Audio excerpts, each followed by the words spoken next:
आप सभी को नमस्कार, मेरा नाम अक्षा एक्का है और आज इस वीडियो में मैं आपको बताऊंगी क्या कभी आपका 3 बजे नींद खुला है अचानक? कि आखिर बाइबल में हमें क्यों कहता है कि 3 बजे प्रार्थना करना है? तो आज इस वीडियो में मैं आपको बताऊंगी और कौन से वो 5 शक्तिशाली वचन हैं जो हमें 3 बजे बोलना चाहिए प्रार्थना में, इस वीडियो में मैं आपको बताऊंगी। तो अगर आप इस चैनल में नए आए हैं तो इस चैनल को आप सब्सक्राइब कीजिएगा, बेल आइकन ऑन कर लीजिएगा, नोटिफिकेशन ऑन कर लीजिए ताकि मैं जो भी वीडियोस अपलोड करती हूँ वो आपके फ़ोन में सबसे पहले आ जाए। चलिए वीडियो को स्टार्ट करते हैं।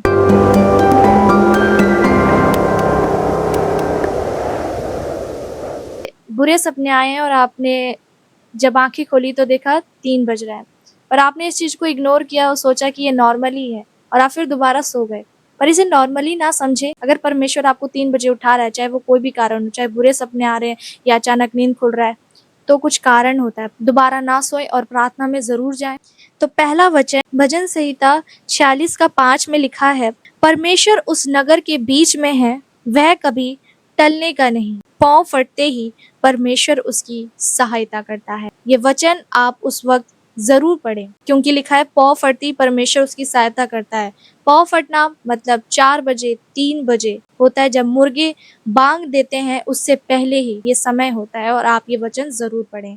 दूसरा वचन है भजन संहिता 101 का 8 में लिखा है, भोरी भोर को मैं देश के सब दुष्टों का सत्यानाश किया करूंगा, इसलिए कि यहोवा के नगर के सब अनर्थकारियों को नष्ट करूं। आमीन। आपको ये पूरी ताकत के साथ, पूरी शक्ति के साथ आपको ये वचन बोलना है, भोरी भोर को मैं देश के सब दुष्टों को सत्यानाश किया करूंगा। यहाँ पर शैतान के बारे में बात की जा रही है।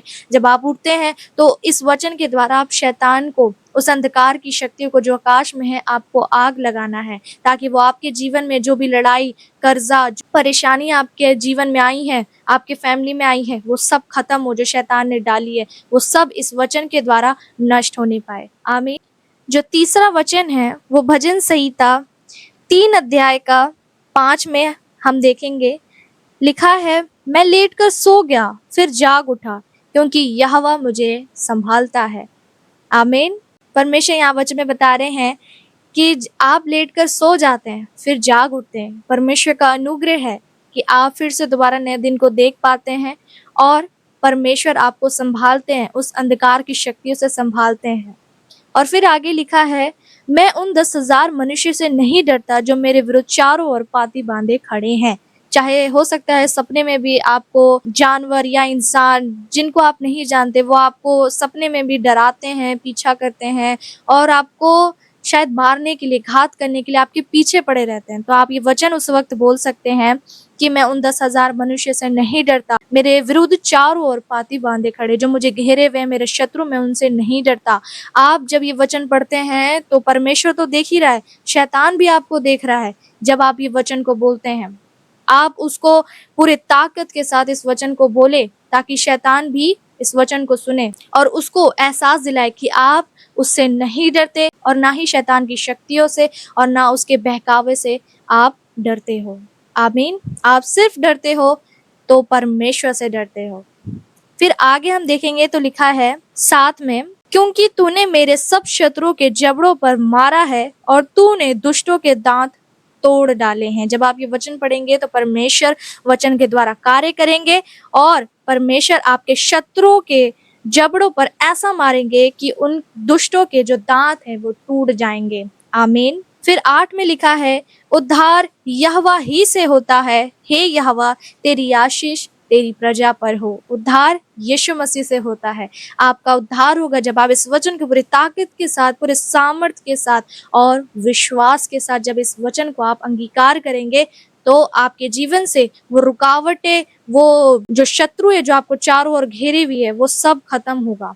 आमीन। चौथा वचन भजन संहिता 64 का 4 में हम देखेंगे तो क्या लिखा है, क्या ही धन्य है वह जिसको तू चुनकर अपने समीप आने देता है। क्या ही धन्य है वह जिसको तू चुनकर अपने समीप आने देता है कि वह तेरे आंगनों में वास करे। हम तेरे भवन के अर्थात तेरे पवित्र मंदिर के उत्तम पदार्थों से तृप्त होंगे। आमीन। इस वचन में बताया जा रहा है कि सब लोग परमेश्वर के अधीन नहीं आ सकते जब तक परमेश्वर ना चाहे। आप कितने भी पुकारेंगे परमेश्वर को, परमेश्वर उत्तर नहीं देगा। जब तक परमेश्वर आपको अपने समीप आने के लिए वो द्वार नहीं खोल देता, तब तक आप परमेश्वर के नजदीक नहीं आ सकते। क्या ही धन्य ऐसे लोग जो जिनको परमेश्वर अपने समीप आने देता है। तो आपको ये अवसर मिला है कि आप 3 बजे उठ रहे हैं और परमेश्वर के नजदीक आ रहे हैं, प्रार्थना कर रहे हैं और अपने पापों से पश्चाताप भी कर रहे हैं। तो ये आप समझिए कि आप कितने धन्य हैं कि परमेश्वर ने आपको अपने समीप आने दिया। आमीन। अब सबसे आखिरी वचन हम पढ़ेंगे 102 का 3 से हम पढ़ेंगे। लिखा है, वही तो तेरे सब अधर्मों को क्षमा करता और तेरे सब रोगों को चंगा करता है। वही यीशु मसीह आपके सारे अधर्म के कामों को क्षमा करता है और वो हमारे सारे रोग, जितनी भी बीमारी परेशानियां हैं, उससे हमें चंगा करता है। वही हमारे प्राण को नष्ट होने से बचा लेता है। आपको इसको अंगीकार करना है अपने मुख से। तूने मेरे अधर्म को क्षमा किया है, तूने मेरे सब रोगों को चंगा किया है, तूने मेरे प्राण को नष्ट होने से बचा लिया है। तू मेरे सिर पर अपनी करुणा और दया का मुकुट बांधेगा और मेरी लालसा को उत्तम पदार्थों से तृप्त करता है और करता रहेगा, जिससे मेरी जवानी उकाब के समान नई होती जाएगी। आमीन। इस वचन को आप विश्वास के साथ बोले। इस वचन के द्वारा परमेश्वर आपके जीवन में कार्य करेंगे। जो भी आपने अभी तक में वचन सुना, उस वचन को आप पढ़ेंगे और अपने पापों से क्षमा मांगेंगे, पश्चाताप करेंगे और पूरी ताकत के साथ वो अंधकार की शक्तियों से लड़ेंगे। और लास्ट में जब आप ये वचन पढ़ेंगे तो ब्लेसिंग आपके जीवन में आएगी। जब आप ये सारे वचन पढ़ लेंगे तो आप ये भी ध्यान रखें कि जब आप 3 बजे उठकर ये सारे वचन को पढ़ेंगे, प्रार्थनाएं करेंगे, तो आपके जीवन में आशीष तो आएगी, पर उससे पहले शैतान रुकावट डालेगा। शैतान नहीं चाहता कि आप परमेश्वर के नजदीक आए और परमेश्वर आपको चुने, अपने काम के लिए इस्तेमाल करे, आपके जीवन में आए, आपके घर में आशीष हो, आपका घर बने। इसलिए जब आप प्रार्थना करेंगे तो उसके बाद रुकावटें होंगी। जैसे आपके घर में लड़ाइयाँ हो सकती है, हो सकता है आपस में कुड़कुड़ाएंगे कुछ लोग और झगड़े होंगे, वाद विवाद होगा, क्रोध उत्पन्न होगा। तो ये घर में ऐसा शैतान माहौल बनाएगा। जब आप परमेश्वर के अधीन आने के लिए जब आप काम करते हैं तो शैतान रुकावट डालता है। तो आप इससे ना घबराएं। जब हम प्रार्थना करते हैं 3 बजे तो इससे क्या क्या फायदा होता है?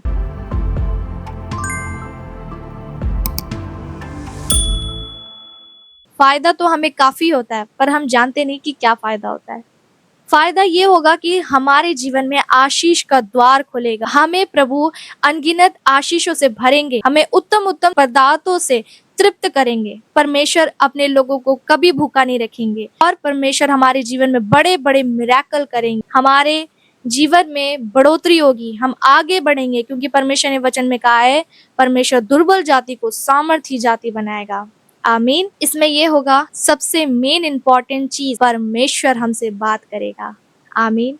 परमेश्वर आपसे बात करेंगे और आपको नई नई बातें बताएंगे। आमीन। तो अगर आप भी चाहते हैं कि परमेश्वर आपसे बात करे और 3 बजे उठकर अपना समय परमेश्वर को देना होगा, आपको नहीं डरना है, आपको बिल्कुल भी नहीं डरना है और आपको प्रार्थना में जाना है और शैतान को दिखा देना है कि मैं उस शैतान से नहीं डरता, ना उसकी शक्तियों से डरता हूँ। आमीन। क्योंकि परमेश्वर ने वचन में कहा है, डरपोक लोग स्वर्ग में प्रवेश नहीं कर सकते, इसलिए आपको डरपोक नहीं बनना है। आमीन। परमेश्वर ने हमें सामर्थ और संयम की आत्मा दी है। आमीन। तो इस वीडियो को आप शेयर जरूर कीजिएगा। परमेश्वर आप सबको आशीष दे और इस वचन के द्वारा परमेश्वर आपको बहुत सारी ब्लेसिंग दे। इस वीडियो को शेयर जरूर कीजिएगा। परमेश्वर आप सभी को आशीष दे और आप मुझे कमेंट में बताइएगा कि आप 3 बजे उठकर कौन सा वचन पढ़ते हैं।